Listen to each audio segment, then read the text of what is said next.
Today, as Season 6 of Profs Huddle comes to a close, so does the regular season for Rowan Spring Sports and the collegiate careers of the seniors on those teams. So stay tuned as we honor those seniors, cover those final regular season matchups, and take a look at the future leaders of the Rowan Spring Sport teams. This is Season 6 of Profs Huddle, and our season finale starts now.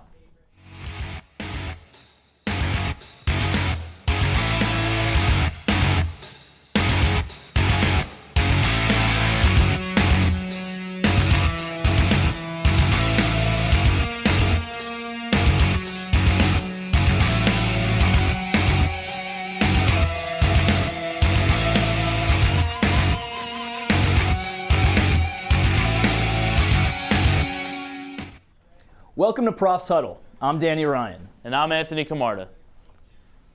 As we inch closer to the NJAC championships, it's clear that the Rowan softball team is the outright favorite to bring home the gold. And in the doubleheader against Kane last Saturday, they proved why this is the case. With more on the Rowan sweep, we throw it over to Sam. Thanks, Anthony. The Bats came out hot yesterday during Game 1 when sophomore Liz McCaffrey hit a fly ball that just got past a diving Kane center fielder, which allowed Mackenzie Melvin to score, giving Rowan the early 1-0 lead. The hit parade wasn't done in the first as Abigail Pulowski knocked the ball into center field, scoring Corey Haig and increasing that lead to 3-0, and we aren't even in the second inning. But that didn't stop Keene from going on away as they would score on this single into left field to decrease their deficit and make it a 3-1 ball game. But Rowan used the base pads to continue the damage as they pulled off the old 2-for-1 special, swiping second and home to go up 4-1. Beautiful play by the ladies there.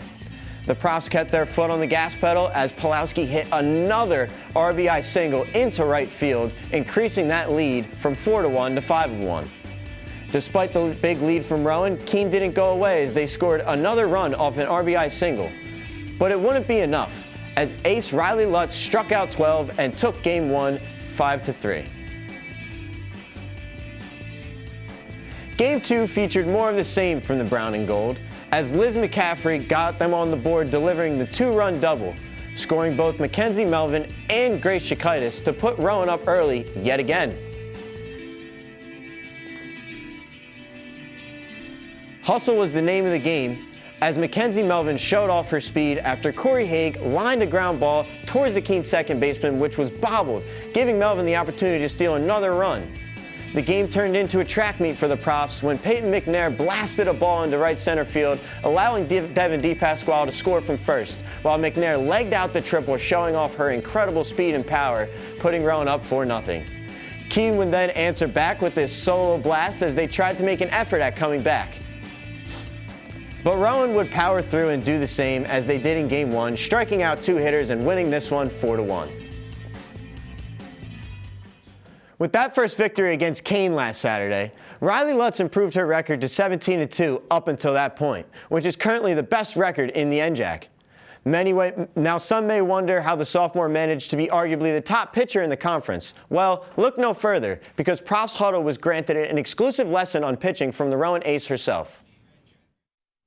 What is the key to your success on the mound this year? Definitely mindset. Obviously mechanics and working out and preparing for it.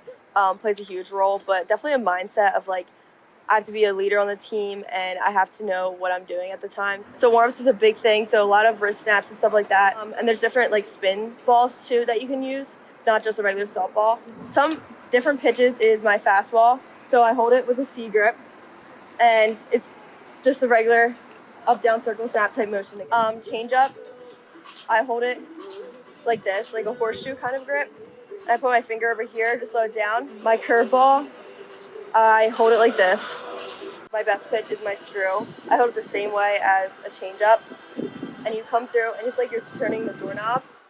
I think she realized, she's learning how to spin the ball and how to kind of be a pitcher and not just a thrower, and how to look at hitters and throw them situations and stuff like that, and what's needed out of a certain situation. I think last year she threw hard, and she was successful because she threw hard. Now this year she's learning how to mix speeds, how to mix locations, how to mix a whole bunch of different things with hitters, and how to have them see something different moving forward. So our whole goal for this next kind of second half of season and getting into postseason is what can we show that's different than what people have seen for Riley. So that's definitely going to be our goal moving into postseason. What are things that you guys are shaping up as a team heading into playoffs? I think we said it the other day, we're playing good softball. I think we're leaving a lot of runners on base. We have a lot of opportunities to score, and we can definitely score more runs. So we just need to kind of take advantage of those moments and those opportunities when we do have runners in scoring position. Just execute, whether that's a sac fly or hitting to the right side, whatever it may be. It doesn't always have to be a base hit, a double to the gap, a home run. I think just kind of making the game easier and finding different ways to score runs and succeed is going to be really big for us. While Rowan softball was adding 2 victories to their already impressive record on one side of campus, the Rowan baseball team was doing the same right across the street.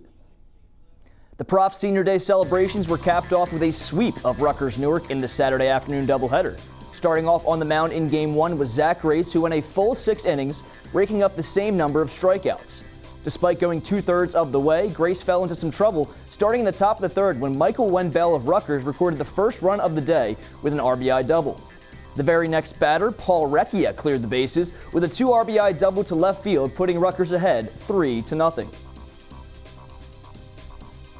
An inning and a half later, the Profs were down by 5 when Mason Dorsey stepped up, finally putting Rowan on the board with an RBI single to center field to drive home Ryan Murphy. Flash forward, it's the top of the 7th. Rutgers up 8-4. Bases loaded and Braden Waller in relief for Rowan when a costly E4 by the second baseman would extend the Scarlet Raiders' lead to 5 once again. It wouldn't last for long as the Profs spent the next 2 innings chipping away at the lead, and in the bottom of the 8th, even the score for the first time since the top of the day, 10-10 on a bases-loaded Mason Dorsey walk. While Rowan had the chance to take the lead that inning, they were unable to capitalize and went into the 9th all tied up. Profs pitcher Ryan Iveen was able to escape the top of the frame with no damage despite a couple hits, leaving it all up to the offense to wrap up Game 1. With 2 outs and Carson Harcourt on third, center fielder Phil Sedalis recorded his 4th and most important hit of the game with a walk-off single to steal Game 1.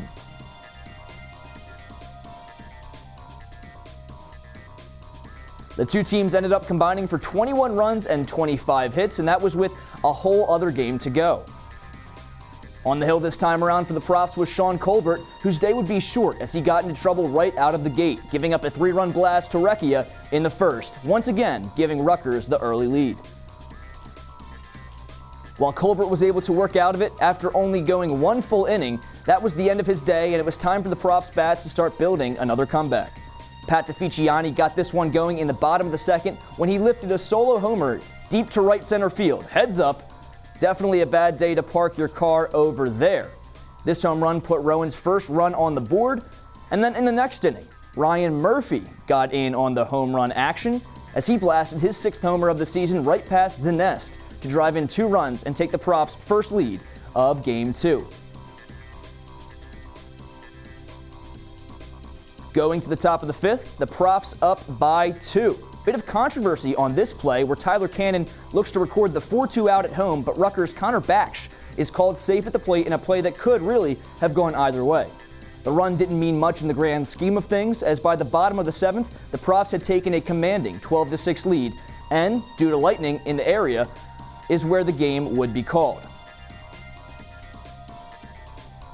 This win gave Rowan their 2nd win of the day to close out Senior Day on a high note. While the baseball team celebrated their Senior Day last week, Rowan lacrosse did the same. As the Profs faced off against Farmingdale State on Senior Night in Glassboro, and this game was pretty much over from the start. Just under a minute into play, Jamie Cotrera put the Profs on the board, rifling this one into the top back of the net on her night of honor. Cotrera is one of 10 seniors on this Rowan roster this season. The game didn't feature only soon-to-be grads, though. Freshman sensation Elena Corson added to the lead after a nice pass from her older sister Juliana and put the Profs ahead 3-0. Elena Corson so far this season is averaging over 2 goals per game. Then, later on in the first quarter still, senior co-captain Juliana Corson says, "All right, sis, anything you can do, I can do better," and takes the handoff right to the net, buries the shot in the top right corner to mark the Profs' 9th unanswered goal. Corson has scored in 12 of Rowan's 14 games this season. Farmingdale State eventually got on the board in the second quarter on this free shot, which beat Riley Shop low to avoid the shutout. Rowan totaled 17 goals, the last one from Elena Corson coming in hot from the freshman.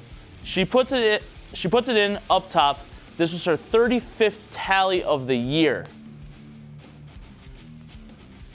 Rowan gets win number 10 of 2023, defeating Farmingdale State by a 17-3 final on senior night.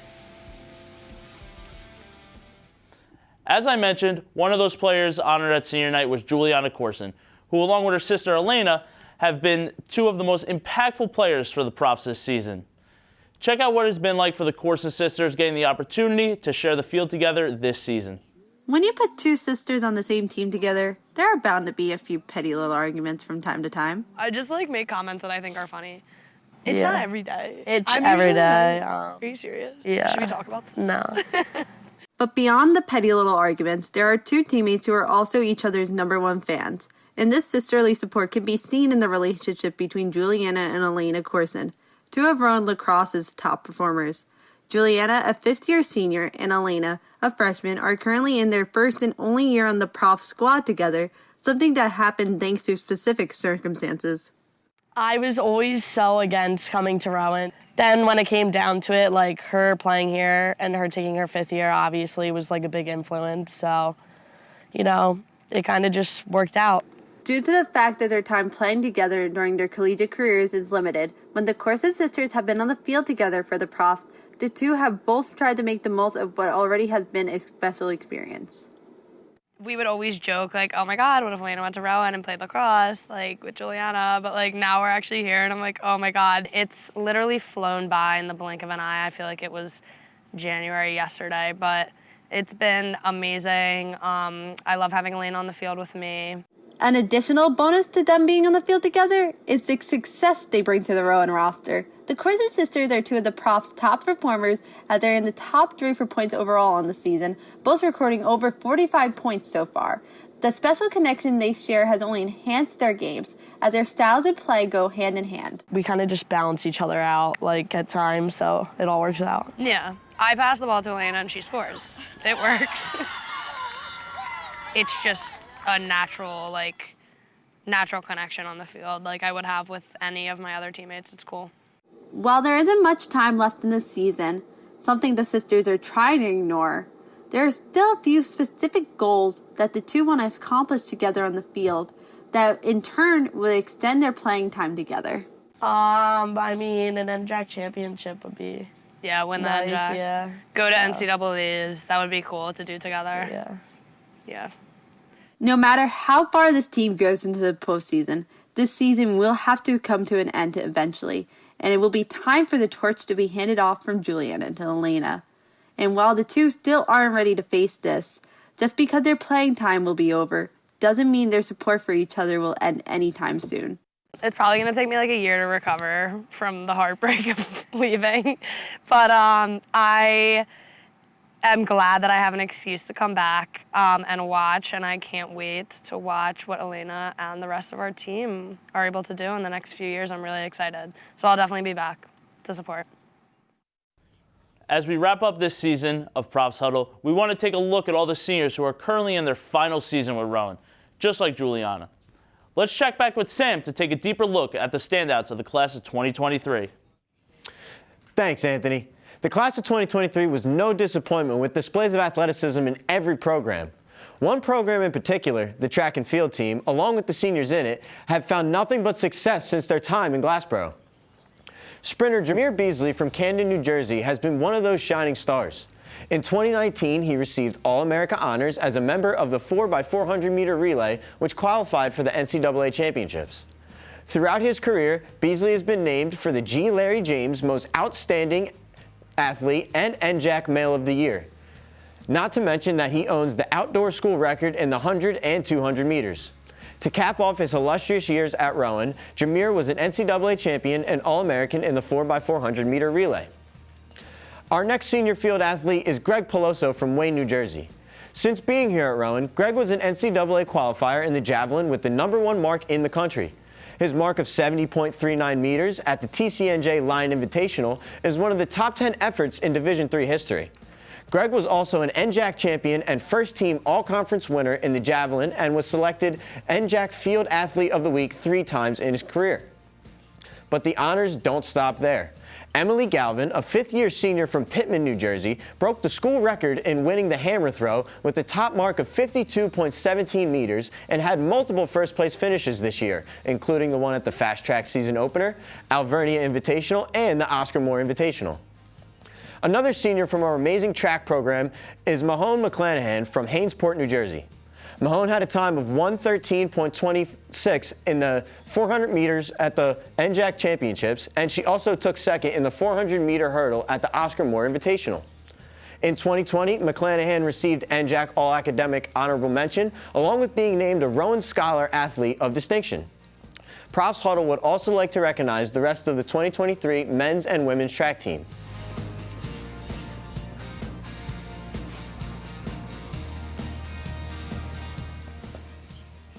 But where there are more sports, there are more seniors. First on our baseball team, we would like to recognize the seniors who led this team day in and day out.